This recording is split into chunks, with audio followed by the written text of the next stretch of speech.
అల్లు అర్జున్ పుట్టినరోజు సందర్భంగా చాలా మంది ఎదురు చూస్తున్న పుష్ప ది రూల్ టీజర్ ఈ రోజున విడుదలైంది. తిరుపతిలో జరుగుతున్న గంగమ్మ తల్లి జాతరలో భాగంగా అల్లు అర్జున్ అర్ధనారీశ్వరి రూపాన్ని ఈ టీజర్ లో ప్రదర్శించారు. టీజర్ లో దేవిశ్రీ ప్రసాద్ అద్భుతమైన బ్యాక్గ్రౌండ్ స్కోర్ ఆకట్టుకునేలా ఉంది. అయితే టీజర్ మరో విధంగా పెద్ద నిరాశను మిగిల్చింది. టీజర్ లో సినిమాకు సంబంధించిన అనేక వివరాలు వెల్లడిస్తాయని టీం నిరంతరం ప్రచారం చేసింది.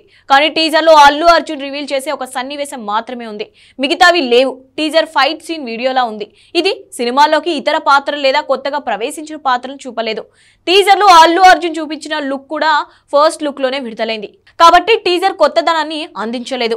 టీజర్ కి సంబంధించిన పోస్టర్ లో అల్లు అర్జున్ డాన్స్ తో ఫ్లోర్ ను రాక్ చేయబోతున్నాడని సూచించే పదాలను చూపించారు. కానీ టీజర్ లో ఫైట్ మాత్రమే చూపించారు. పుష్ప 2 గురించి ఎంతగానో చూడాలని భావించిన అభిమానులు ప్రేక్షకులకు విడుదలైన టీజర్ తో నిరాశకు గురయ్యారు. ఈ ఏడాది ఆగస్టు 15న సినిమాను విడుదల చేయనున్నట్లు టీజర్ తో మరోసారి ధృవీకరించారు మేకర్స్.